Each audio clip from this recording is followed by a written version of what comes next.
together each day. Where there's a will, there's a way. Good morning. Hope everybody's having a good day so far. It's Tuesday. I can't get it over how much better that camera is. I just can't get over it. Welcome, everybody. Just going to let a couple people know I won't have to do this after Friday. Nope. Morning. Yeah. Because the website will be up. Yep.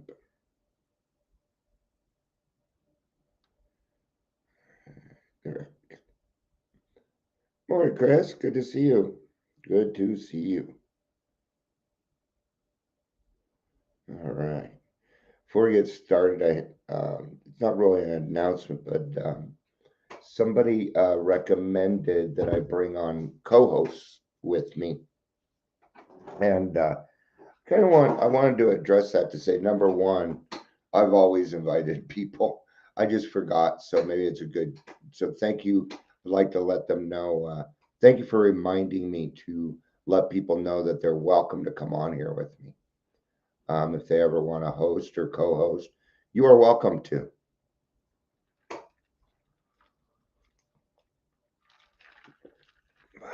Right. In the 4.5 years I have done this, it's happened 3 times. Okay.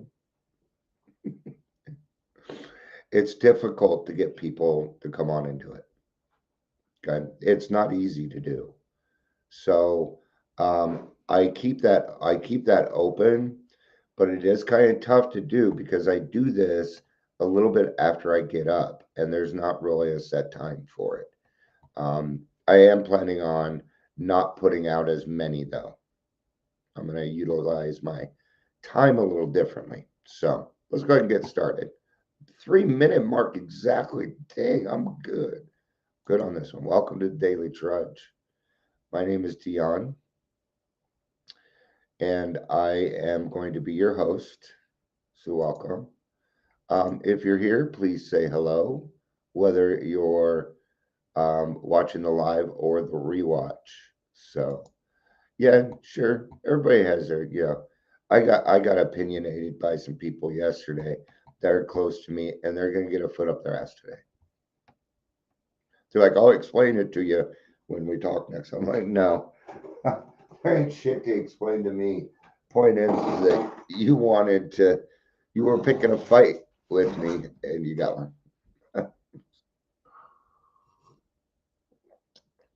Here's my thing. Every now and then I may put out something stupid or whatever, right? And people will comment on it. But yet I put out stuff for the community and things all the damn time, and they don't say a thing. So shut your fucking mouth. All right. How's that for emotional sobriety? All right. Let's get to emotional sobriety. I love this. We're going to be reading out of the language of the heart. Right.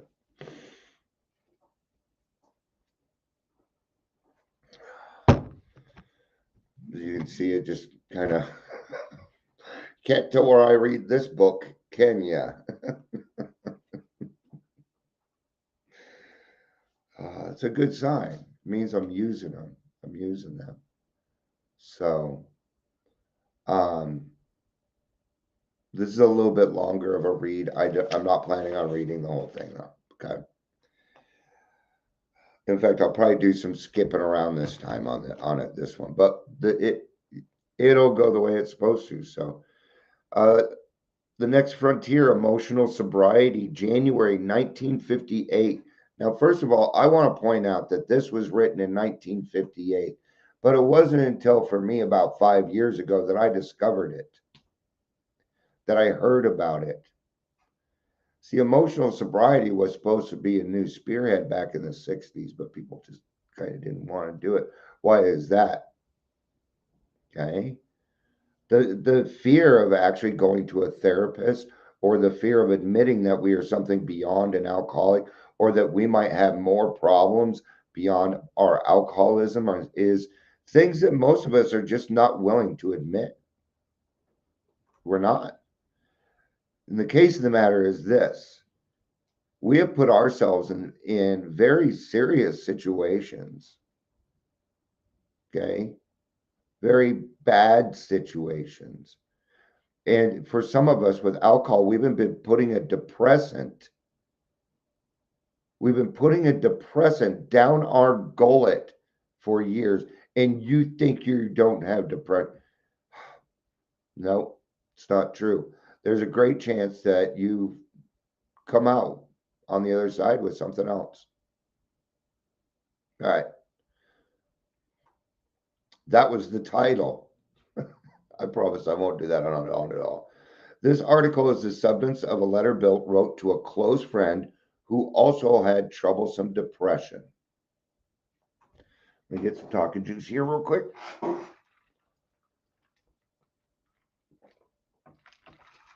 All right, that's better. I think that many ulcers who have put our AA booze cure to severe but successful tests still find they often lack emotional sobriety. How Ulster? That means a long timer. 10 plus years. Now, that doesn't mean wait 10 years until you have 10 years to probably do something about it.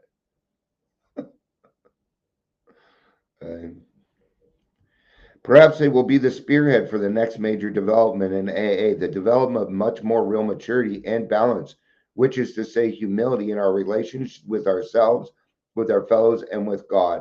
No, that didn't happen. I'm going to let you know it didn't happen. Okay. Now, I'm not saying AA went a wrong way, or I don't know. I'm not God. I'm not here to determine those things. But I do know this is happening now. Yep.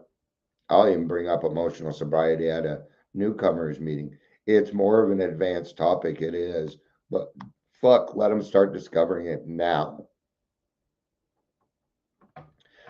And here's the problem right here: these adolescent urges so many of us have for top approval, perfect security, and perfect romance, right? You know, for the longest time, I just wanted approval from my parents. And that ended recently. Recently. Yeah. It sucks because I almost always go to my mom with good news, but I stopped because she doesn't support me. She supports me, but you know, she doesn't. She does, but there's something weird. You know, I'm not going to get, but it's just not cool. Anyway, urge is quite appropriate to the age of 17. Proved to be an impossible way of life when we are at the age of 47 or 57. So I started drinking at 13. So therefore, I was emotionally stunted at 13. And until I was in my late 40s, I would act like a 13-year-old. Yep. If I didn't get what I wanted, I acted like a 13-year-old. Okay. And that's not very mature. That is not okay behavior. That behavior is not okay. Okay. What was I doing? I was using other people to supply me with being okay, with my happiness, whatever it is that I needed. And they failed every time because they are human, and they were set up to fail. They had no other choice. Since AA began, I've taken immense wallops in all these areas because of my failure to grow up emotionally and spiritually.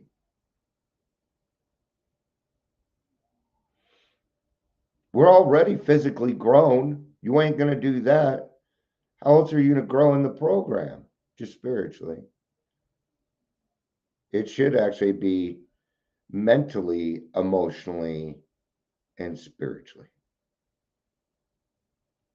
to include all of that. At least that's, because I wasn't growing up mentally.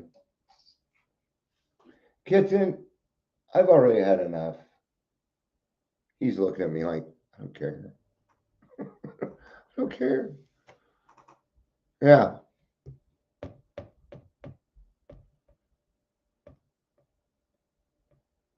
Since I began, I have taken immense wallops in these areas because, my God, how painful it is to keep demanding the impossible. Now, very painful to discover finally that all along we had the cart before the horse. Then comes the final agony of seeing how awfully wrong we have been, but still finding ourselves to get off the emotional merry-go-round, right? So, the emotional merry-go-round. So, what had happened is I had done my 4-step, my 5th step. I had done the steps thoroughly, very thoroughly. But for some reason, I couldn't. And it wasn't about letting go, it was intrusive thoughts. I would get intrusive thoughts that would just set me off. And people would say, you need to write a 4-step. And I would tell them, this is not a resentment. This isn't a resentment. I know resentments. This I can't help at all. And I had to go to therapy to get it set right. I had to. Or I wouldn't have made it in this program. There's no way. I needed extra support. All right. All right. So that's when we get in is how to translate a right mental conviction into right emotional result. See, I had all the answers. I had everything in front of me. I had God. I had done the work. I had done forgiveness. I was giving it away. But I couldn't bring it right back into a right emotional result. It always ended with fucking anger. It was my PTSD. It was my anxiety. Okay. That's not right emotional result. And so into easy, happy, and good living. Well, that's not only the neurotics problem, it is. It's neurotic, man. It's crazy. You know, I talked to another person, and we do talk, we know what's going on. They're a little bit older than me, and they're going through PTSD shit. They cannot find the right program to help them out. At the same time, it is very hard to convince somebody, especially an alcoholic with PTSD, to go in and do some therapy and do some fucking EMDR. Okay? Well, Chris, stop flirting with her.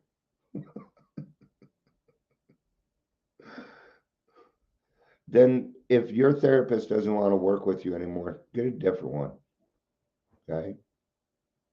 You're allowed to do that, Chris. I'm going to give you permission. And I'm sorry, that's kind of coming off mean, and I didn't mean for it to sound that way.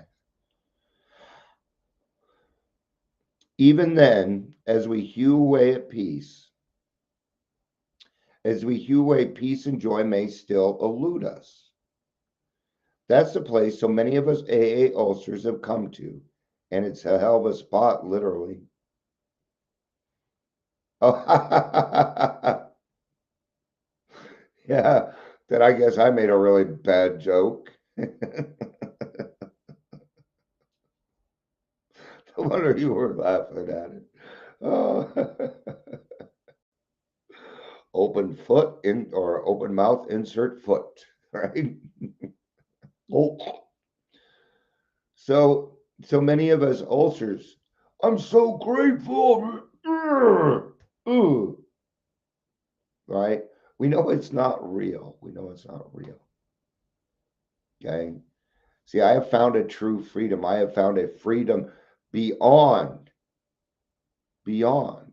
Well, is this stuff? It is spiritual awareness. It is becoming aware of the fact that whatever it is going on, is not working. Right? Well, the 12 steps solve all your problems. No, I'm sorry. No. Some of those things need to go outside of AA.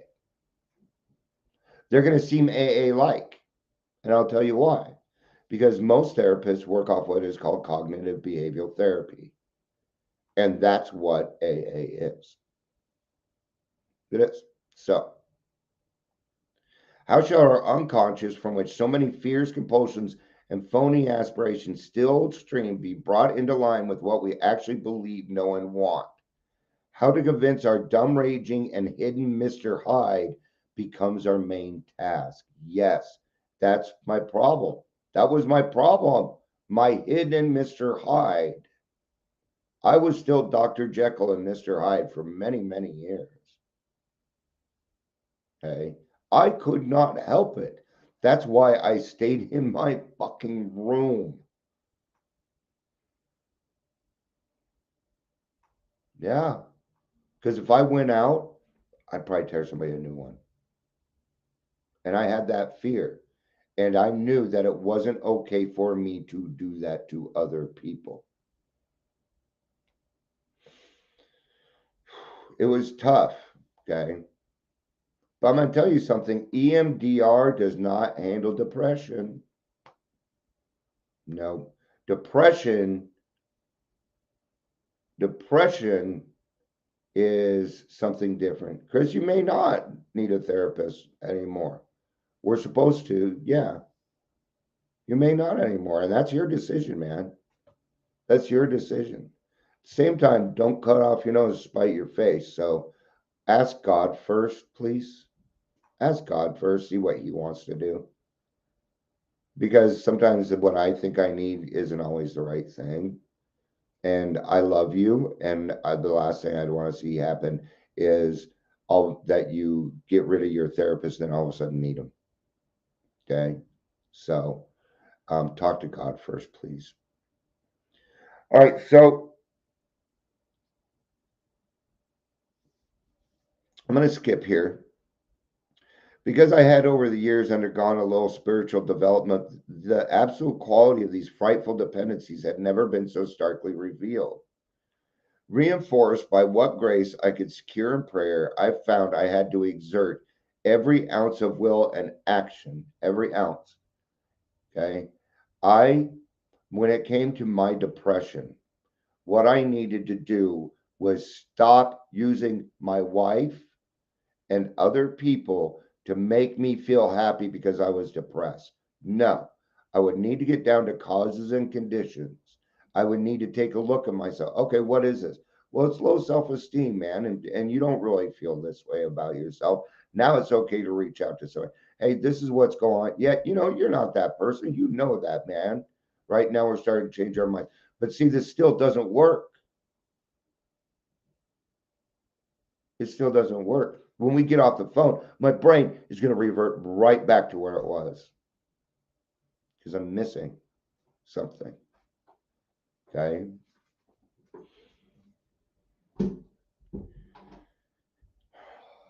To cut off will and action, to cut off these faulty emotional dependencies upon people, upon AA, indeed, upon any set of circumstances whatsoever.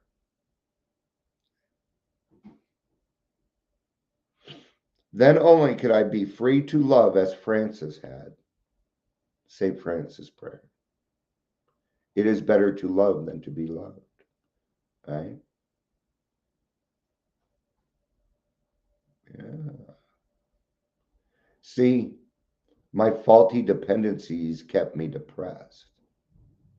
It made me think that everybody was against me when really that isn't what was going on. Okay. So, what is the answer? Well, love is the answer. Love's the answer. Then only could I be free to love as Francis had. Okay. Now here comes the really cool part.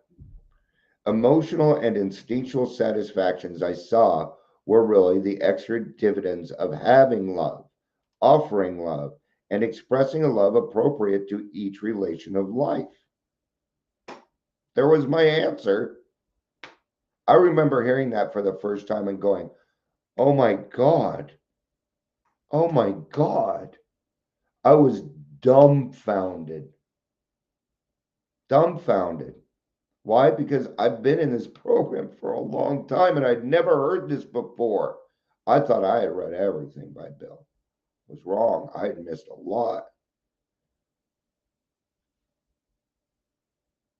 So, love. The key here is I now love everybody. Okay. But I can do it appropriately. That's what matters. See, when I love other people, what I get is extra dividends.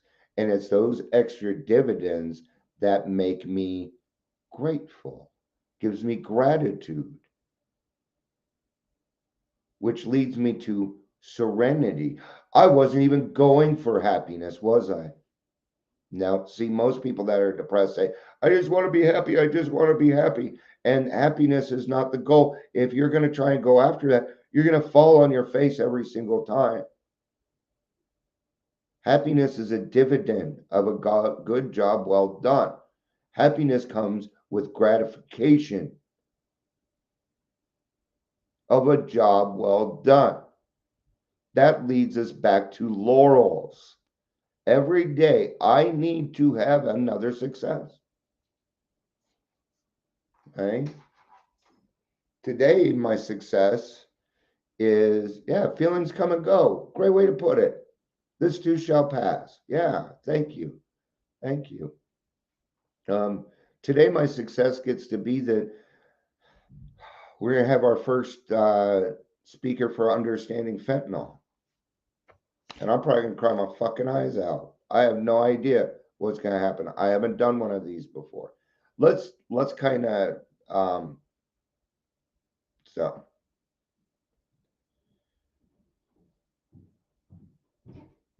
okay.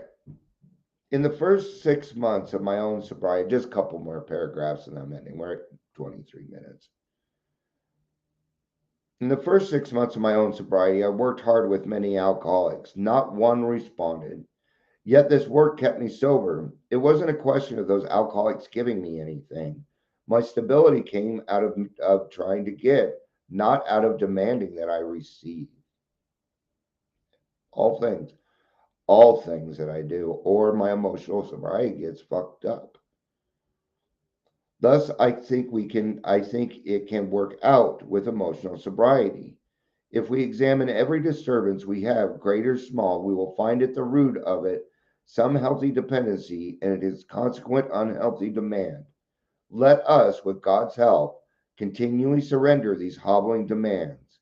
Then we can be set free to live and love. We may be then able to 12-step ourselves and others into emotional sobriety. Yay. Yay for emotional sobriety. All right. Thank you, everybody, for being here. Chris. And we had some of your Facebook user. I didn't know who it was, and I feel bad about that. But thank you for being here. We had Amber, who got booted. I don't know how you get booted from this, but she did it. So yeah. All right, man. Well, we'll talk to you later and stuff. So all right. I've got to settle down. I love you. Oh, interwebs lost. Love you. Peace out and have a day.